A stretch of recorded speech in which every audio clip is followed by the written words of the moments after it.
Tidak ada yang meninggalkan sholat itu. Tidak ada yang telat dalam masalah sholat. Tapi ini yang dimasukkan adalah meninggalkan.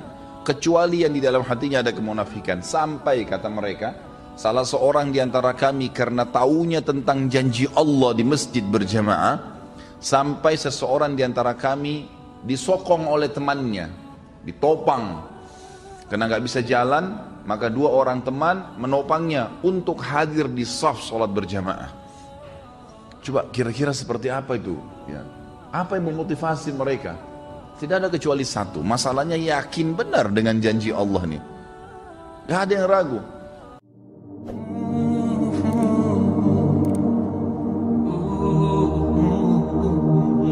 Tidak ada yang meninggalkan sholat itu. Tidak ada yang telat dalam masalah sholat. Tapi ini yang dimasukkan adalah meninggalkan. Kecuali yang di dalam hatinya ada kemunafikan. Sampai kata mereka, salah seorang di antara kami karena taunya tentang janji Allah di masjid berjamaah, sampai seseorang di antara kami disokong oleh temannya, ditopang. Karena nggak bisa jalan, maka dua orang teman menopangnya untuk hadir di shaf sholat berjamaah. Coba kira-kira seperti apa itu? Ya. Apa yang memotivasi mereka? Tidak ada kecuali satu. Masalahnya yakin benar dengan janji Allah nih. Gak ada yang ragu. Ada fakir miskin, kita lihat nanti subhanallah. Dari Abu Bakar, Umar, Uthman, Ali yang sudah kita bahas nanti, Talha. Kita akan nyusun insya Allah bulan depan ada Zubair bin Awam, ada Abdurrahman bin Auf, ada Sa'ad bin Abi Waqqas. Banyak sahabat-sahabat Nabi, terutama 10 awal dia masuk surga.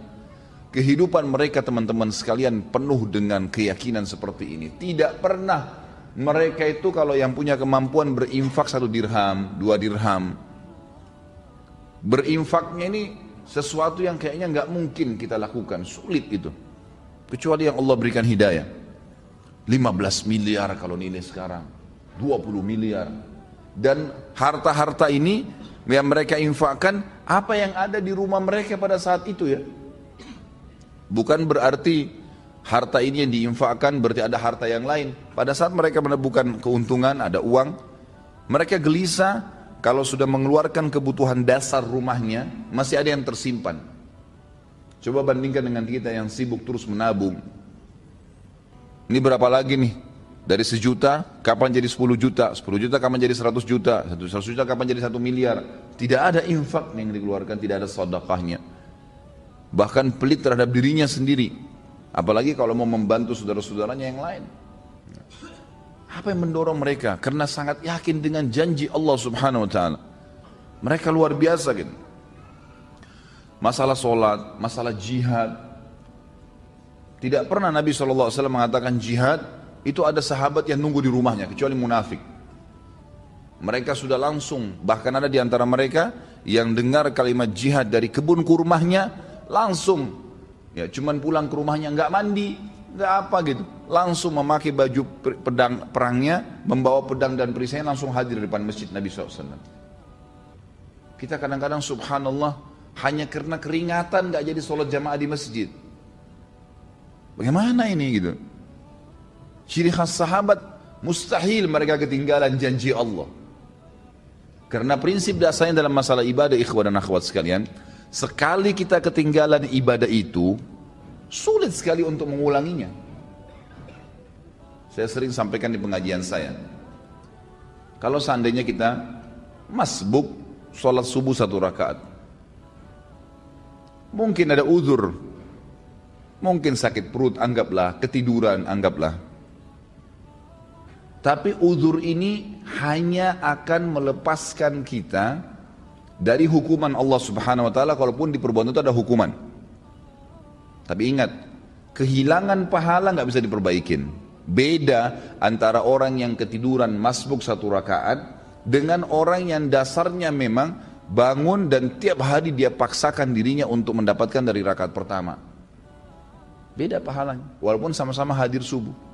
Dan yang masbuk 1 rakaat sampai hari kiamat, dia tidak akan pernah bisa memperbaiki kekurangan 1 rakaatnya itu. Coba kalau kita masbuk misalnya, pas datang imamnya sudah rakaat kedua, masih bisakah kita bilang imam maaf kembali ke rakaat pertama untuk kita ikut dari awal takbiratul ihram? Nggak bisa. Berarti orang yang ikut dari awal sama imam, dari Allahu Akbar sudah dicatat pahala oleh malaikat, dari iftitah sudah ada pahalanya, dari Al-Fatihah sudah ada pahalanya, dari surah yang dibaca ada pahalanya, ruku ada pahalanya, gerakan dan bacaannya, itidalnya, kemudian terus satu rakaat sujudnya. Bukankah kata Nabi SAW, ya, tidak ada seorang pun yang sujud satu kali untuk Allah kecuali Allah akan tinggikan derajatnya. Waktu seorang sahabat berkata, ya Rasulullah, saya ingin bersama dengan anda di surga. Kata Nabi SAW, ada yang lain kau minta? Dia bilang, tidak ada ya Rasulullah. Itu saja, saya ingin bersama anda di surga. Pandu saya untuk itu. Kata Nabi SAW, bantu saya agar kamu bisa bersama saya di surga dengan memperbanyak sujud. Sekali kita kehilangan sujud, tidak bisa diperbaiki. Nanti kita sujud memang. Ya, tetapi kata para ulama, orang yang masbuk, yang dia dapat berjamaah, dapat pahala jamaah, gitu kan?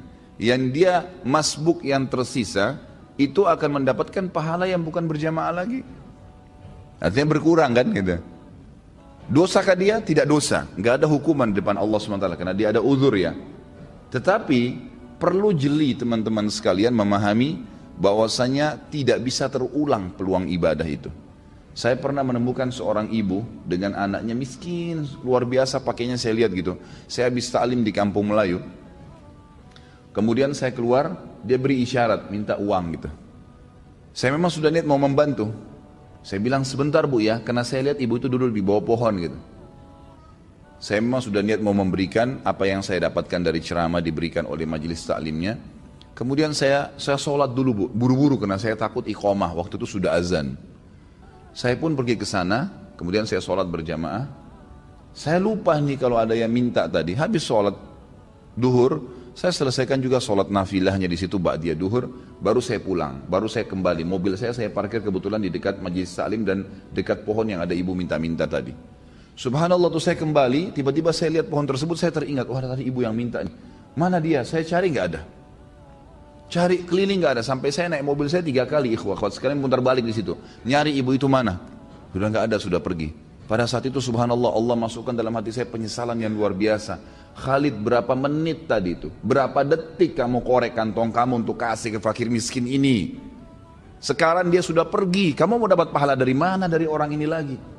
3 kali saya putar nggak ketemu sama orang itu. Semenjak itu ikhwah-ikhwah sekalian saya tidak pernah tunda. Kapan ada kesempatan tidak boleh ditunda. Karena ini tidak bisa terulang lagi gitu kan.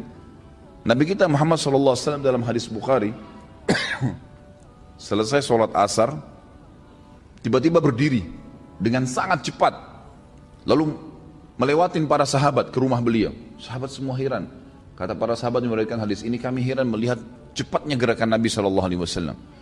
Gak lama kemudian sahabat masih berzikir, Nabi SAW kembali lagi dengan tenang lalu duduk kembali menyambung zikirnya. Para sahabat bertanya, ya Rasulullah, mudah-mudahan ada kebaikan, kenapa tadi anda melakukan gerakan begitu cepat? Apa kata Nabi SAW? Perhatikan. Kata Nabi SAW, tadi sebelum sholat asar, saya sudah mengumpulkan sesuatu yang ingin saya keluarkan, yang ingin saya bagikan, saya infakkan, saya sedekahkan. Namun, saya tadi tersibukkan, tidak sempat saya keluarkan sebelum sholat.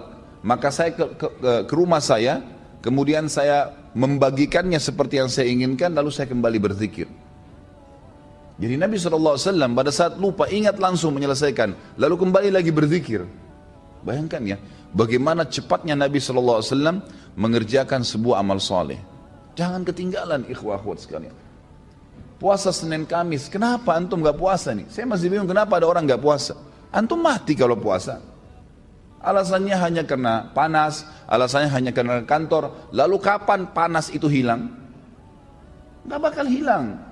Tapi sekali Senin antum gak puasa, maka di buku amal antum nanti sampai hari kiamat kosong dari puasa Senin tuh. Rugi sendiri. Ini butuh sebuah keyakinan, ada janji Allah di situ. Dan maghrib gak kemana-mana. Akan datang maghrib itu. Akan datang maghrib. Kita akan buka puasa, Allah bukan menzalimi hambanya. Syaitan akan terus membisikkan dari pertama kita mau sahur, atau bahkan mungkin tidak sahur, kamu tidak sahur nanti lemas. Itu semua godaan syaitan tepis. Manusia itu bisa hidup tanpa makan, tanpa minum, minimal 3 hari.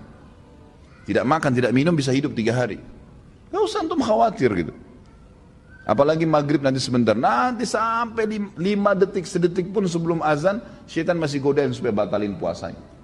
Dan dia akan kalah pada saat dengar azan, antum minum. Makanya kata Nabi SAW, "Lis-sha'imi farhatan." Orang yang puasa punya 2 kemenangan dan kegembiraan. Farhatun inda fitri, gembira yang dia dapatkan pada saat buka puasa. Di sini makna hadisnya bisa berarti kegembiraan pada saat dia minum karena hausnya hilang. Bisa kegembiraan karena dia berhasil mengalahkan syaitan. Dia akan dapat pahalanya. Wa farhatun inda liqa'i rabbi, dan kegembiraan pada saat dia bertemu dengan Tuhannya. Lagi lampu merah, lagi ada waktu lowong. Seperti antum sibuk membaca SMS, WhatsApp, BBM. Coba lowongkan di antara waktu-waktu antum sehari berapa kali buka HP. Baca Al-Quran. Baca Al-Quran. 5 ayat, 10 ayat. Coba lihat nanti jeda waktu saja antara azan dan iqamah, atau jeda waktu lagi nunggu azan kalau antum lagi di kantor, atau jeda waktu selesai pekerjaan duduk sebentar habis minum air. Coba lowongkan waktu antara minum air, hitung detiknya pakai stopwatch, minum air, anggap 15 detik. 15 detik antum pakai baca Al-Quran. Coba lihat berapa ayat yang antum dapatkan. Baca. Kalau tidak kapan nih? Ingat, dalam ibadah harus dipaksakan baru bisa. Kalau kita tidak paksakan diri kita, tanda kutip, tidak paksakan sholat malam, tidak paksakan berpuasa, tidak paksakan bersedekah, tidak paksakan mengambil Quran dari rak atau membuka aplikasi Quran di HP dan dibaca, tidak paksakan menjenguk orang sakit, tidak paksakan hadir di majelis ilmu, tidak bakal pernah bisa. Karena syaitan selalu menghambat kita. Allah mengingatkan dalam Al-Quran masalah itu. A'udzu billahi minasyaitonir rajim, walladzina jahadu fina lanahdiyannahum subulana. Orang-orang yang jahadu fina artinya berusaha memaksakan diri menuju ke perintah-perintah kami, jalan-jalan kami, meninggalkan larangan-larangan kami, maka kami akan pandu dia menuju ke jalan-jalan kami. Lanahdiyannahum subulana. Kami mudahkan mereka untuk mengamalkannya. Jadi ini butuh sekali pemahaman. Ini ciri khasnya sahabat, sangat yakin dengan janjinya Allah.